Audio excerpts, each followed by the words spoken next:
Hello everyone, let's start Black Money Act. Black Money Act is different from Income Tax Act.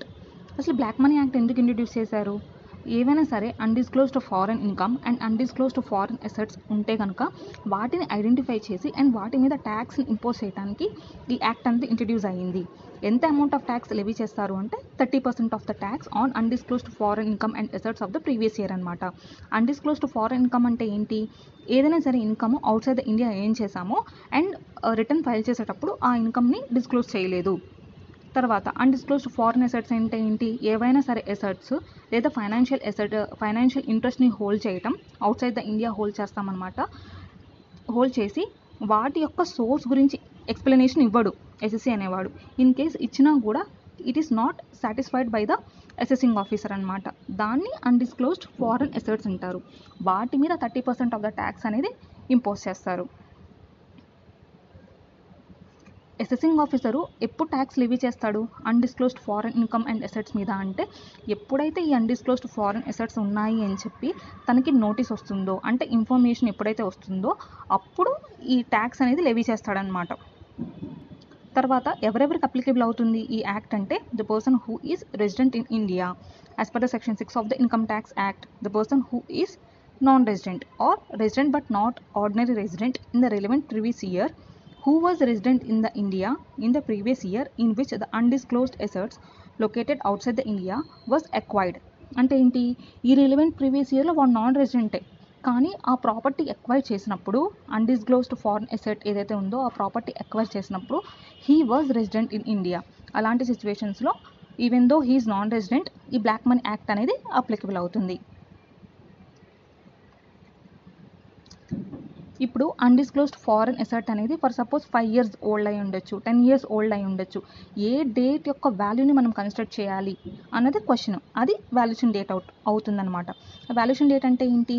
First అసలు ఎప్పుడు ట్యాక్స్కి తీసుకువెళ్తాడు assessing officer? ఎప్పుడైతే తనకి నోటీస్కి వస్తుందో ఆ asset ఉంది అని చెప్పేసి ఆ ప్రీవియస్ ఇయర్ యొక్క ఫస్ట్ డే ఆఫ్ ఏప్రిల్ వచ్చేసరికి వాల్యుయేషన్ డేట్ అనమాట. అంటే ఫర్ సపోజ్ తనకి నోటీస్ ఎప్పుడు వచ్చింది? June 2023లో వచ్చింది అనుకుందాం. ఆ 23 యొక్క రిలవెంట్ ప్రీవియస్ ఇయర్ యొక్క ఫస్ట్ డే ఆఫ్ ఏప్రిల్ వచ్చేసరికి వాల్యుయేషన్ డేట్ అనమాట. అండ్ ఆ ఫస్ట్ డే ఆఫ్ ఏప్రిల్ ఉన్న ఫేర్ వాల్యూని మనం కన్సిడర్ చేయాలి. And assessee in addition to the tax he is also liable for penalty అనమాట. ఎంత పెనాల్టీ వేస్తారు అంటే 3 times the tax so computed.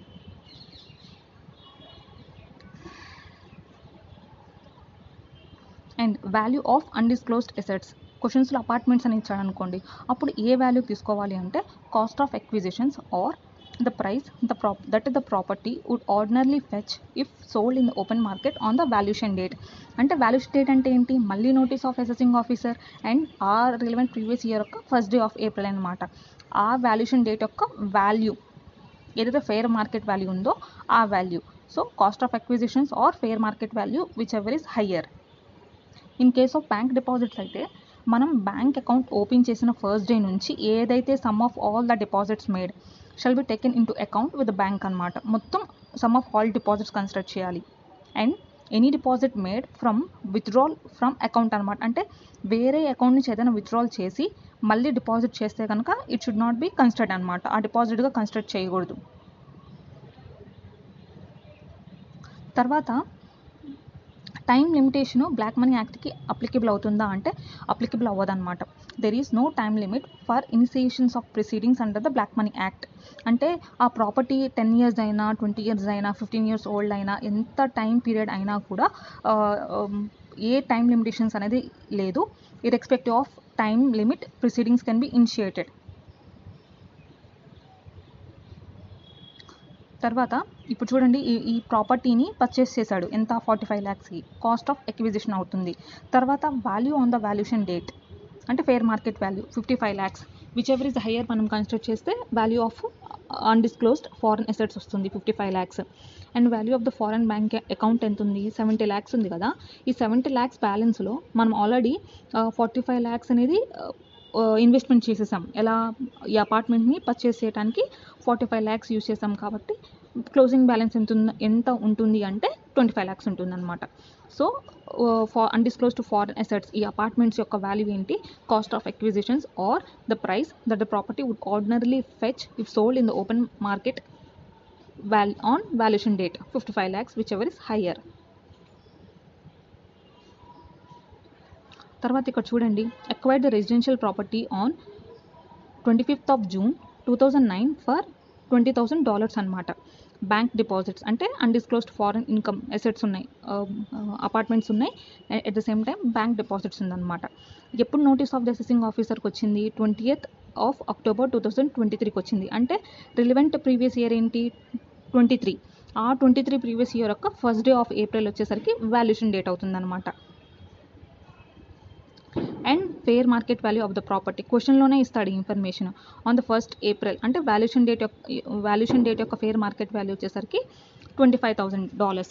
So ఈ రెసిడెన్షియల్ ప్రాపర్టీ యొక్క వాల్యూ ఎలా తీస్తాము, cost of acquisitions 20,000 or fair market value 25,000 whichever is higher అంటే 25,000 అనమాట. అండ్ ఎక్స్చేంజ్ రేట్ ఏది కన్సిడర్ చేయాలి, వాల్యుయేషన్ డేట్కి ఉన్న ఎక్స్చేంజ్ రేటే కన్సిడర్ చేయాలన్నమాట. $1 ఈక్వల్స్ టు 71 రూపీస్. తర్వాత బ్యాంక్ డిపాజిట్స్కి కూడా సేమ్ 10,000 ఉంది కదా, 10,000 into 71 అంటే exchange rate on the date of valuation అనమాట. తర్వాత ఈ ప్రాబ్లం ఏంటంటే ఎస్ఎస్సి వచ్చేసరికి ఏంటంటే ఇండియాలో ఓన్లీ 48 days మాత్రమే స్టే చేస్తాడు.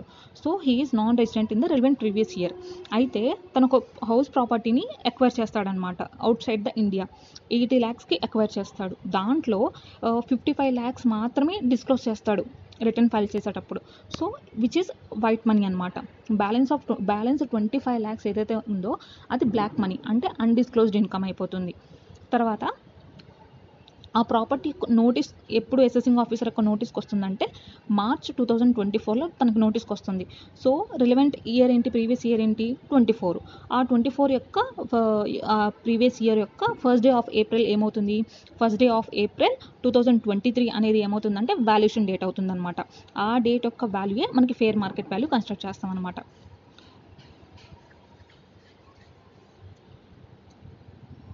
ఇక్కడ మన క్వశ్చన్లో ఏమడుగుతాడంటే the amount chargeable to the tax. Amount chargeable to the tax ఏంటి, అన్డిస్క్లోజ్డ్ ఇన్కమే కదా. అంటే డిస్క్లోజ్ చేసిన దాంట్లో నుంచి అంటే టోటల్ ప్రాపర్టీలో నుంచి డిస్క్లోజ్ చేసింది తీసేస్తే అన్డిస్క్లోజ్డ్ ఇన్కమ్ వస్తుంది. So x - y = z is undisclosed అనమాట. ఇప్పుడు ఇక్కడ మనం వాల్యుయేషన్ డేట్ వాల్యూ ఏంటి 120 lakhs మనం అనలైజ్ చేసాం కదా. ఎప్పుడు నోటీస్ వచ్చింది, March 2024లో నోటీస్కి వచ్చింది. ఆ 24 యొక్క relevant first day of April 2023 is valuation date అనమాట. అప్పుడు ఆ వాల్యుయేషన్ డేట్కి ఉన్న వాల్యూ ఎంత 120 lakhs. దాంట్లో ఇప్పుడు క్వశ్చన్ ఎలా తెస్తాడంటే 80 lakhsలో 55 lakhs తను డిస్క్లోజ్ చేస్తే 120 lakhsలో ఎంత డిస్క్లోజ్ చేసి ఉంటాడు అంటే వైట్ మనీ ఎంత 82.50 ఈజ్ వైట్ మనీ అనమాట. సో అవుట్ ఆఫ్ టోటల్ 120 lakhsలో నుంచి 82.50 అనేది డిస్క్లోజ్ చేస్తాడు కాబట్టి 37.5 అనేది undisclosed income which is chargeable to tax.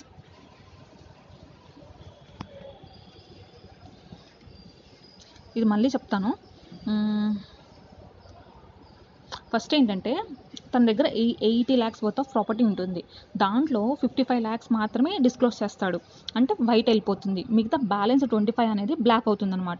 అయితే ఈ ప్రాపర్టీ రిలేటెడ్గా ఇన్ఫర్మేషన్ అనేది ఎప్పుడు అసెసింగ్ ఆఫీస్కి వస్తుందంటే March 2024లో వస్తుంది. వాల్యుయేషన్ డేట్ ఎప్పుడు అవుతుంది 1st April 2023 అవుతుంది. ఆ వాల్యుయేషన్ డేట్ యొక్క వాల్యూ ఏంటి 120 lakhs అవుతుంది. ఈ 120 lakhsలో వైట్ మనీ ఎంత బ్లాక్ మనీ ఎంత అనేది మనం సెగ్రిగేట్ చేస్తే ప్రాబ్లం అయిపోతుంది. ఈ 120 lakhsలో వైట్ మనీ ఎంత అనేది ఎలా కనుక్కోవాలి, 80 lakhsలో వాడు 55 lakhs వైట్ మనీగా డిస్క్లోజ్ చేశాడు. అప్పుడు ఈ 120 lakhsలో వైట్ మనీ ఎంత అంటే 82.5 lakhs అనమాట. బ్యాలెన్స్ 37.5 అనేది undisclosed income which shall be chargeable to tax.